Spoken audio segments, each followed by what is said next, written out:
എല്ലാവർക്കും നമസ്കാരം. ശുഭകരമാകട്ടെ ദിനം, സന്തോഷകരമാവട്ടെ, സൗഖ്യകരമാകട്ടെ, അനുഭവങ്ങളും അനുഭൂതികളും നമ്മെ അവരെയും നയിക്കുമാറാകട്ടെ. ഇന്ന് നമ്മൾ ചർച്ച ചെയ്യാൻ പോകുന്നത് ഹൃദയ നിയന്ത്രണ വ്യവസ്ഥയെ കുറിച്ചാണ്. ഹൃദയം വളരെ സെൻസിറ്റീവായിട്ടുള്ള ഒരു ഓർഗനാണ് ശരീരത്തില്. ഒരുപക്ഷെ നമ്മുടെ ശരീരത്തിൽ ആദ്യമേ രൂപപ്പെടുന്ന മർമ്മമായി നിൽക്കുന്ന ഒരു വ്യവസ്ഥയാണ് ഈ കാർഡിയാക് സിസ്റ്റം എന്ന് പറയുന്നത്. അപ്പോ അതിനെക്കുറിച്ച് നമ്മളിവിടെ പറയുന്നത് ഇങ്ങനെയാണ്: cardiac regulation system balances heart rhythm, emotion and stress. ഹൃദയ നിയന്ത്രണ വ്യവസ്ഥയും ആരോഗ്യവും. കാർഡിയാക് റെഗുലേഷൻ സിസ്റ്റം ഹൃദയമിടിപ്പിനെയും ഹൃദയവും ശരീരവും തമ്മിലുള്ള യോജിപ്പിനെയും നിയന്ത്രിക്കുന്നു. വ്യായാമം, വിശ്രമം, ശ്വസനം, വികാരങ്ങൾ, സമ്മർദ്ദം എന്നിവയുമായി ഹൃദയം എങ്ങനെ പൊരുത്തപ്പെടുന്നു എന്നത് ഈ വ്യവസ്ഥ നിയന്ത്രിക്കുന്നു. ഇത് രക്തയോട്ടം, ഓക്സിജൻ വിതരണം, രക്തസമ്മർദ്ദത്തിന്റെ സന്തുലിതാവസ്ഥ, വൈകാരിക സ്ഥിരത എന്നിവയെ പിന്തുണയ്ക്കുന്നു. ഹൃദയപേശികൾ, പേസ് മേക്കർ കോശങ്ങൾ, രക്തക്കുഴലുകൾ, ഓട്ടോണമിക് നാഡികൾ, വേഗസ് നാഡി, ഹോർമോണുകൾ, രക്തം എന്നിവയാണ് പ്രധാന ഘടകങ്ങൾ. ഈ സിസ്റ്റം താളാത്മകവും സെൻസിറ്റീവും സാഹചര്യങ്ങൾക്കനുസരിച്ച് മാറുന്നതുമാണ്. ഇത് നാഡീവ്യൂഹം, എൻഡോക്രൈൻ, ശ്വസനം, രക്തചംക്രമണം, ലിംഫാറ്റിക്, ഉപാപചയം, പ്രതിരോധശേഷി, ദഹനം, മനസ്സ് എന്നിവയുമായി അടുത്ത ബന്ധപ്പെട്ടിരിക്കുന്നു. ആരോഗ്യകരമായ കാർഡിയാക് റെഗുലേഷൻ ശാന്തമായ വികാരങ്ങൾ, സ്ഥിരമായ ഊർജ്ജം, സമ്മർദ്ദത്തെ അതിജീവിക്കാനുള്ള ശേഷി, വീണ്ടെടുക്കൽ എന്നിവയെ പിന്തുണയ്ക്കുന്നു. സമ്മർദ്ദം, ഭയം, മോശം ഉറക്കം, നിഷ്ക്രിയത്വം, ആഴമില്ലാത്ത ശ്വസനം, വിഷാംശങ്ങൾ, വൈകാരിക സമ്മർദ്ദം എന്നിവ ഹൃദയതാളത്തെ തടസ്സപ്പെടുത്തുന്നു. സാവധാനത്തിലുള്ള ശ്വസനം, വൈകാരിക സന്തുലിതാവസ്ഥ, ചലനം, വിശ്രമം, ജലാംശം, പ്രകൃതിദത്ത ഭക്ഷണം, സാമൂഹ്യ ബന്ധം, താളാത്മകമായ ജീവിതം എന്നിവയിലൂടെ ആരോഗ്യം തിരിച്ചു വരുന്നു. അപ്പോ ഇത് ആണ് ഹൃദയ നിയന്ത്രണ വ്യവസ്ഥ എന്നുള്ളത്. നമ്മൾ ഈ വ്യവസ്ഥകളെ മുഴുവൻ പരിചയപ്പെടുന്നത് എന്താന്ന് വെച്ചാല്, എവിടെയെല്ലാമാണ് ഈ നമ്മുടെ ശരീരത്തിന്റെ ജീവ ഊർജം പ്രവർത്തിക്കുന്നത്, എവിടെയെല്ലാം നമ്മുടെ ചൈതന്യ കേന്ദ്രണം നടക്കുന്നുണ്ട് എന്നുള്ളത് നമ്മൾ കൃത്യമായിട്ട് ബോധ്യപ്പെടേണ്ടതുണ്ട്. അതുകൊണ്ടാണ് ഏറെക്കുറെ ശരീരത്തിലെ പ്രധാനപ്പെട്ട സിസ്റ്റത്തെ എല്ലാം പരിചയപ്പെടുന്നു. അതിൽ ഏറ്റവും പ്രധാനപ്പെട്ടത് എന്ന് ഒരുപക്ഷെ പറയാവുന്ന ഒന്നാണ് ഈ കാർഡിയാക് സിസ്റ്റം എന്ന് പറയുന്നത്. അപ്പോൾ കാർഡിയാക് റെഗുലേറ്ററി സിസ്റ്റമാണിത്. ഹൃദയം മിടിപ്പ്, ജീവനുണ്ടെന്നുള്ളതിന്റെ പ്രധാന തെളിവാണ് ഈ ഹൃദയമിടിപ്പ് എന്ന് പറയുന്നത്. ഹൃദയം മിടിപ്പ് വളരെ കുറഞ്ഞിരിക്കുന്ന, സ്തംഭിച്ചിരിക്കുന്ന ഒരവസ്ഥയിലും ജീവൻ നിലനിൽക്കാറുണ്ട് എന്നുള്ളതൊക്കെ ചില സവിശേഷമായ അവസ്ഥകളാണ്. സാധാരണ രീതിയിൽ ഹൃദയമിടിപ്പ് നിന്ന് കഴിഞ്ഞാൽ മരിച്ചു എന്നാണ് നമ്മൾ പറയുക. അപ്പോ ഈ ഹൃദയമിടിപ്പ് എന്നുള്ളതിനെ നിയന്ത്രിക്കുന്നത് ഈ കാർഡിയാക് റെഗുലേഷൻ സിസ്റ്റം ആണ്. അതുപോലെ തന്നെ ഹൃദയവും ശരീരവും തമ്മിലുള്ള യോജിപ്പ്, ശരീരവുമായിട്ട് ഹൃദയം എങ്ങനെ കണക്ട് ചെയ്തിരിക്കുന്നു, എങ്ങനെ എവിടെയെല്ലാം കണക്ട് ചെയ്യുന്നു എന്നുള്ള കാര്യങ്ങളെല്ലാം തന്നെ ഈ റെഗുലേറ്ററി സിസ്റ്റമാണ് നിയന്ത്രിക്കുന്നത്. നമ്മുടെ വ്യായാമം എന്നുള്ളതുമായിട്ട് ഈ സിസ്റ്റം കണക്ട് ചെയ്ത് നിൽക്കുന്നുണ്ട്, വിശ്രമവുമായിട്ട് കണക്ട് ചെയ്ത് നിൽക്കുന്നുണ്ട്, ശ്വസനവുമായിട്ട് കണക്ട് ചെയ്യുന്നുണ്ട്, ഇമോഷനായിട്ട് കണക്ട് ചെയ്യുന്നുണ്ട്, സമ്മർദ്ദവുമായിട്ട് കണക്ട് ചെയ്യുന്നുണ്ട്. അപ്പൊ ഇവയൊക്കെ ആയിട്ട് എങ്ങനെ പൊരുത്തപ്പെടണം, ഇവയുമെല്ലാം ആയിട്ട് എങ്ങനെ ചേർന്ന് നിൽക്കണം എന്നുള്ള കാര്യങ്ങളെല്ലാം തന്നെ ഈ കാർഡിയാക് റെഗുലേഷൻ സിസ്റ്റമാണ് തീരുമാനിക്കുന്നത്. ഈ സിസ്റ്റം പ്രധാനമായിട്ടും നിയന്ത്രിക്കുന്ന കാര്യങ്ങൾ എന്ന് പറയുന്നത് ഒന്ന് രക്തഓട്ടമാണ്. ശരീരമെമ്പാടും പോഷകങ്ങളെയും അതുപോലെ തന്നെ മറ്റ് എലമെന്റുകളെയും എല്ലാം തന്നെ ശരീരത്തിന്റെ മുഴുവനുള്ള ഒരു ട്രാഫിക് അല്ലെങ്കിൽ ഒരു ഗതാഗതം എന്ന് പറയുന്ന ഒരു പ്രോസസ് നടത്തുന്നത് രക്തയോട്ടമാണ്. അതിന്റെ ചാലക കേന്ദ്രമാണ് ഈ ഹൃദയം എന്ന് പറയുന്നത്. അപ്പോൾ അതിലൂടെയാണ് ഓക്സിജന്റെ വിതരണം, ശരീരത്തിലേക്കുള്ള ഊർജ സ്ഫോടകൻ ആയിട്ടുള്ള ഓക്സിജന്റെ വിതരണം സംഭവിക്കുന്നത്. അതുപോലെ തന്നെ നമ്മുടെ രക്തസമ്മർദ്ദം ഉണ്ടല്ലോ, എത്രത്തോളം രക്തം എവിടേക്കെല്ലാം പോകണം, അതിനനുസരിച്ച് എന്തുമാതിരി സമ്മർദ്ദം സൂക്ഷിക്കേണ്ടതുണ്ട് എന്നുള്ള ആ ഒരു ഫ്ലൂയിഡ് ഡൈനാമിക്സ് കംപ്ലീറ്റ് ആയിട്ടും എന്നുവെച്ചാൽ 99% ശരീരത്തിന്റെ ഫ്ലൂയിഡ് ഡൈനാമിക്സിനെയും നിയന്ത്രിക്കുന്നത് ഈ ഹൃദയമാണ്.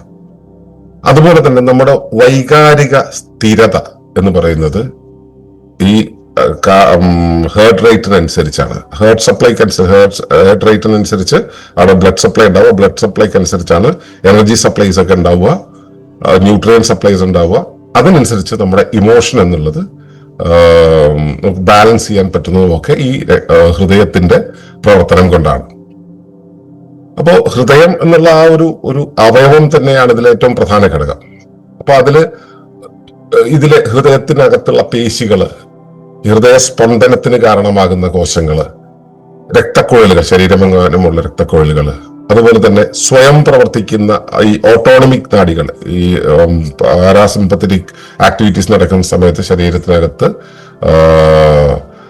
പ്രവർത്തിക്കുന്ന കാര്യങ്ങൾ, സിമ്പത്തറ്റിക് ആക്ടിവിറ്റി നടക്കുന്ന സമയത്ത് ശരീരത്തിലേക്ക് വേണ്ടുന്ന മൊത്തം പ്രവർത്തനങ്ങളെ കൈകാര്യം ചെയ്യുന്നത്, അതായത് ഇൻവോളണ്ടറി ആയിട്ട് നമ്മുടെ ഇച്ഛ കൊണ്ടല്ലാതെ സ്വയമേവ പ്രവർത്തിക്കുന്ന സംവിധാനമാണ് ഓട്ടോണമിക് നാഡികൾ എന്ന് പറയുന്നത്. അപ്പോൾ അതുപോലെ വേഗസ് നാഡി, ഹോർമോണുകള്, രക്തം എന്നിവയാണ് ഇതിലെ പ്രധാന ഘടകങ്ങൾ. ഇവയിലൂടെ എല്ലാമാണ് ഇത് കൃത്യമായിട്ട് പ്രവർത്തിക്കുന്നത്. ഈ സിസ്റ്റം താളാത്മകവും സെൻസിറ്റീവും സാഹചര്യങ്ങൾക്കനുസരിച്ച് മാറുന്നതുമാണ്. ഇത് റിഥമിക്കായിട്ട് പ്രവർത്തിക്കുന്നതാണ്. നമ്മുടെ ശരീരത്തിന്റെ നമ്മൾ പരിസരവുമായിട്ട് ഏത് അളവിൽ ബന്ധപ്പെടണമോ അതിനൊരു താളമുണ്ട്. പരിസരത്തിനൊരു താളമുണ്ട്. പരിസരത്തിന്റെ താളത്തിനനുസരിച്ച് നമ്മെ ബന്ധപ്പെടുത്തുന്നത് ഈ ഹൃദയ താളമാണ്. പരിസര താളം എന്ന് പറയുന്നത് പരിസരത്തുള്ളതെല്ലാം വളരെ ശാന്തമായിരിക്കുമ്പോഴും പരിസരത്തെക്കുറിച്ചുള്ള നമുക്കുണ്ടാവുന്ന അവബോധം, അതായത് പരിസരം നമ്മളോട് ഇതാണ് ആവശ്യപ്പെടുന്നത് എന്ന് പറയുന്ന ആ ഒരു താളമുണ്ട്. ആ താളത്തിനനുസരിച്ച് നമ്മുടെ താളം അനുരണനം ചെയ്യുക എന്നുള്ള ഒരു പ്രോസസ് ഉണ്ട്. ഇത് ഹൃദയമാണ് കൈകാര്യം ചെയ്യുന്നത്. ആ സാഹചര്യങ്ങൾക്കനുസരിച്ച് വളരെ പെട്ടെന്ന് പ്രതികരിക്കുന്ന ഒരു വളരെ സെൻസിറ്റീവ് ആയിട്ടുള്ള ഒരു സംവിധാനം കൂടെയാണ് ഈ കാർഡിയാക് റെഗുലേഷൻ, കാർഡിയാക് സിസ്റ്റം എന്ന് പറയുന്നത്. അപ്പൊ അതിന്റെ റെഗുലേഷൻ അനുസരിച്ചാണ് സംഭവിക്കുക. ഇത് ശരീരത്തിലെ ഒട്ടേറെ വ്യവസ്ഥകളുമായിട്ട് ബന്ധപ്പെട്ടിരിക്കുന്നു. അതിൽ പ്രധാനപ്പെട്ടത് നാഡീവ്യൂഹമാണ്, എൻഡോക്രൈൻ സിസ്റ്റമായിട്ട് ബന്ധപ്പെട്ടിരിക്കുന്നു, ശ്വസന വ്യവസ്ഥയായിട്ട്, രക്തചംക്രമണ വ്യവസ്ഥയായിട്ട്. ഞാനിതൊന്നും ഓരോന്നായിട്ട് പറയുന്നില്ല, കാരണം ഇതെല്ലാം നമ്മൾ പലതവണ ചർച്ച ചെയ്തതായതുകൊണ്ട് നമുക്ക് ആ കണക്ഷൻ പറഞ്ഞാൽ മനസ്സിലാവുന്നതാണ്. ലിംഫാറ്റിക് സർക്കുലേഷനുമായിട്ട്, അതുപോലെ തന്നെ ഉപാപചയ പ്രക്രിയയുമായിട്ട്, പ്രതിരോധശേഷി, ദഹനം, മനസ്സ് എന്നിവയുമായിട്ട് വളരെയധികം ചേർന്ന് ബന്ധപ്പെട്ടിരിക്കുന്നു. അപ്പം ദഹനം മോശമാണെങ്കിൽ അതിനനുസരിച്ച് ഹൃദയ വ്യവസ്ഥയിൽ മാറ്റമുണ്ടാവും. മനസ്സ് ഭയങ്കരമായിട്ട് ചഞ്ചലപ്പെട്ടിരിക്കുന്ന സമയത്ത് ഹൃദയ താളങ്ങളിലൊക്കെ തന്നെ വലിയ മാറ്റമുണ്ടാവും. വളരെ ആരോഗ്യകരമായിട്ടുള്ള ഒരു കാർഡിയാക് റെഗുലേഷൻ സിസ്റ്റം നമ്മുടെ ശരീരത്തിൽ പ്രവർത്തിക്കുന്ന സമയത്ത്, വളരെ കൃത്യമായിട്ട് പോകുന്ന സമയത്ത് വികാരങ്ങൾ ശാന്തമായിരിക്കും. ശരീരത്തിന്റെ എനർജി സപ്ലൈസ് എന്ന് പറയുന്നത് സ്റ്റേബിൾ ആയിരിക്കും. അതുപോലെ തന്നെ ഏത് സാഹചര്യങ്ങളെയും അതിജീവിക്കാൻ ഉള്ള ശേഷി ഉണ്ടായിരിക്കും. അതുപോലെ തന്നെ നമുക്ക് എന്തെങ്കിലും ജീവിതത്തിൽ എന്തെങ്കിലും ഒരു തിരിവോ മറവോ ഉണ്ടായിട്ടുണ്ടെങ്കിൽ അതിൽ നിന്നും പെട്ടെന്ന് റെസിലിയൻസിലേക്ക്, അത് പുനഃസ്ഥാപനത്തിലേക്ക് വരാനുള്ള വീണ്ടെടുക്കൽ ഇവയെല്ലാം തന്നെ ഈ ഹൃദയ നിയന്ത്രണ വ്യവസ്ഥയുടെ കൺട്രോളിലാണ്. ഈ ഹൃദയ വ്യവസ്ഥയെ ബാധിക്കുന്ന ഏറ്റവും പ്രധാനപ്പെട്ട കാര്യം എന്ന് വെച്ചാൽ സമ്മർദ്ദമാണ്, സ്ട്രെസ് എന്ന് പറയുന്നത്. ഏത് തരത്തിലുള്ള സ്ട്രെസ്സും ഹൃദയ വ്യവസ്ഥയെ ബാധിക്കും. അത് ഡിസ്ട്രെസ് എന്ന് പറയുന്നത്, അതായത് മോശമായിട്ടുള്ള സമ്മർദ്ദം, യൂസ്ട്രെസ് എന്നുള്ളത് അതിനുണ്ട്. അതായത് ക്രിയേറ്റീവ് ആയിട്ടുള്ള സമ്മർദ്ദം എന്ന് പറയുന്നത്. ക്രിയേറ്റീവ് ആയിട്ടുള്ള സമ്മർദ്ദം ഹൃദയത്തിന് ശരിയായ രീതിയിലുള്ള ശക്തി കൊടുക്കുകയാണ് ചെയ്യുക. യൂസ്ട്രെസ് എന്ന് പറയുന്നത് അതിപ്പോ നമ്മൾ ഒരു നൃത്തം ചെയ്യുന്നു, നമ്മൾ വളരെ വേഗത്തിൽ നടക്കുന്നു, നമ്മളൊരു പ്രത്യേക കാര്യത്തിന് വേണ്ടി വളരെ ആവശ്യത്തോടെ ഓടുകയൊക്കെ ചെയ്യുകയാണെങ്കിൽ ആ സമയത്ത് ഹൃദയം വളരെ പെട്ടെന്ന് വളരെ നന്നായിട്ട് മിടിക്കുകയൊക്കെ ചെയ്യും. പക്ഷെ അത് ഹൃദയത്തിന് വേഗം കൂട്ടുന്നല്ലാതെ ഹൃദയ മർദ്ദം കൂട്ടില്ല. അതല്ലാത്ത സ്ട്രെസ് ഉണ്ടല്ലോ, ഇപ്പോൾ ടെൻഷൻ അടിച്ചിട്ടുള്ളത്, പേടിച്ചുകൊണ്ടുള്ളത്, അങ്ങനെയുള്ള ഒരു സ്ട്രെസ്സിനെ കുറിച്ചാണ് ഇവിടെ പറയുന്നത്. അതിനാണ് ഡിസ്ട്രെസ് എന്ന് പറയുക. അപ്പോൾ സമ്മർദ്ദമാണ് നമ്മുടെ ഹൃദയ വ്യവസ്ഥയെ ഏറ്റവും കൂടുതൽ ബാധിക്കുന്നത്. അതിൽ തന്നെ സമ്മർദ്ദം ഉണ്ടാക്കുന്നതിൽ ഭയം എന്നുള്ളത് വളരെ പ്രധാനപ്പെട്ടതാണ്. ഭയം പെട്ടെന്ന് നമ്മളെ ഈ ഹൃദയ വ്യവസ്ഥയെ താളം തെറ്റിക്കും. അതുപോലെ തന്നെ ഉറക്കം മോശമാണെങ്കിൽ, ഹൃദയത്തിന്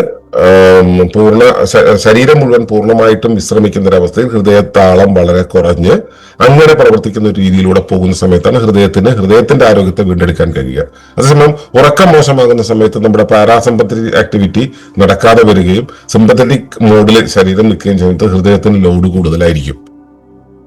അതുപോലെ തന്നെ ഒട്ടും പ്രവൃത്തിയില്ലാതിരിക്കുന്ന ഒരവസ്ഥ ഉണ്ടെന്നിരിക്കട്ടെ, ഒട്ടും പ്രവൃത്തിയില്ലാതെ നിഷ്ക്രിയമായിട്ടിരിക്കുന്ന ഒരവസ്ഥ എന്ന് പറയുന്നതും ഹൃദയത്തിന് പ്രശ്നമുണ്ടാക്കുന്നതാണ്. പിന്നെ ശ്വസനമാണ് ഹൃദയത്തിന്റെ പ്രവർത്തനത്തെ ഏറ്റവും നന്നായി റെഗുലേറ്റ് ചെയ്യുന്ന കാര്യം. അപ്പൊ ശ്വാസം എന്ന് പറയുന്നത് വളരെ പെരിഫറൽ ആയിട്ടുള്ള ഷാലോ ആയിട്ടുള്ള ആഴമില്ലാത്ത ഒരു ശ്വസനമാണെന്നുണ്ടെങ്കിൽ സ്വാഭാവികമായിട്ടും അത് ഹൃദയത്തിന്റെ ആരോഗ്യത്തെ നല്ലപോലെ ബാധിക്കും.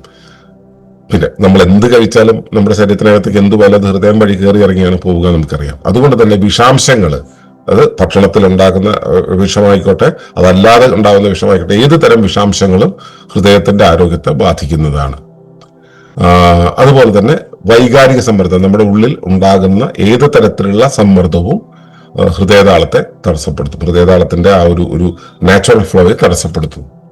ഇതിനെ നേരെ റിവേഴ്സ് ആയിട്ട് സാവധാനത്തിലുള്ള ശ്വസനം, വികാരങ്ങളെ മെയിൻറ്റെയിൻ ചെയ്യുന്ന ഒരവസ്ഥ, ആവശ്യത്തിന് ചലനം ഉണ്ടായിരിക്കുക, ആവശ്യത്തിന് വിശ്രമം ഉണ്ടായിരിക്കുക, ചലനശേഷം വിശ്രമം കേട്ടോ, അല്ലാതെ ഇത് രണ്ടും ഓപ്പോസിറ്റ് ആണെന്ന് വിചാരിക്കരുത്.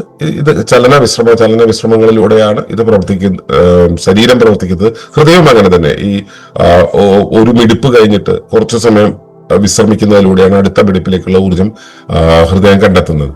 അപ്പോൾ ഈ ആവർത്തിച്ചുള്ള ചലന വിശ്രമങ്ങൾ, അതുപോലെ തന്നെ ജലാംശം, ശരീരത്തിന് ആവശ്യമായിട്ടുള്ള ജലാംശം നൽകുന്നത്, സ്വാഭാവികമായിട്ടുള്ള ഭക്ഷണം, ശരീരത്തിന് എന്താണോ പറഞ്ഞിരിക്കുന്നത് അത്തരത്തിലുള്ള ഭക്ഷണം കൊടുക്കുന്നത്, അതുപോലെ തന്നെ ഞാൻ എന്നുള്ള ആ ഒരു ഇൻഡിവിജ്വൽ എക്സിസ്റ്റൻസിന് അപ്പുറത്തേക്ക് എൻ്റെ ചുറ്റുപാടുള്ള കാര്യങ്ങളായിട്ട്, എൻ്റെ അടുത്തുള്ള ചെടികളുമായിട്ട്, എൻ്റെ അടുത്തുള്ള ജീവജാലങ്ങളുമായിട്ട്, എൻ്റെ അടുത്തുള്ള മനുഷ്യരുമായിട്ട്, എൻ്റെ ചുറ്റുമുള്ള ഞാൻ എന്ന് പറയുന്നത് അല്ലാത്ത മറ്റു ഘടകങ്ങളുമായിട്ട് സമരസപ്പെട്ടു പോകുവാനുള്ള സാമൂഹിക ബന്ധം ഉണ്ടാവുക.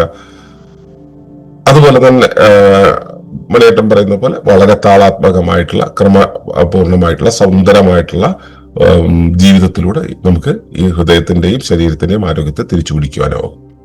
അപ്പോൾ ഹൃദയ നിയന്ത്രണ വ്യവസ്ഥ എന്ന് പറയുന്നത് ശരീരത്തിന്റെ മൊത്തം താളത്തെ നിയന്ത്രിക്കുന്ന, താളത്തിലായിരിക്കാൻ ആവശ്യപ്പെടുന്ന ഒരു സിസ്റ്റമാണ്. ഇത് നമ്മൾ മനസ്സിലാക്കുന്നത് എന്താ വെച്ചാൽ, ജീവിതത്തിന്റെ താളം തെറ്റുമ്പോഴാണ് ഈ അവയവത്തെയും ബാധിക്കുക, ഈ റെഗുലേറ്ററി സിസ്റ്റത്തെയും ബാധിക്കുക.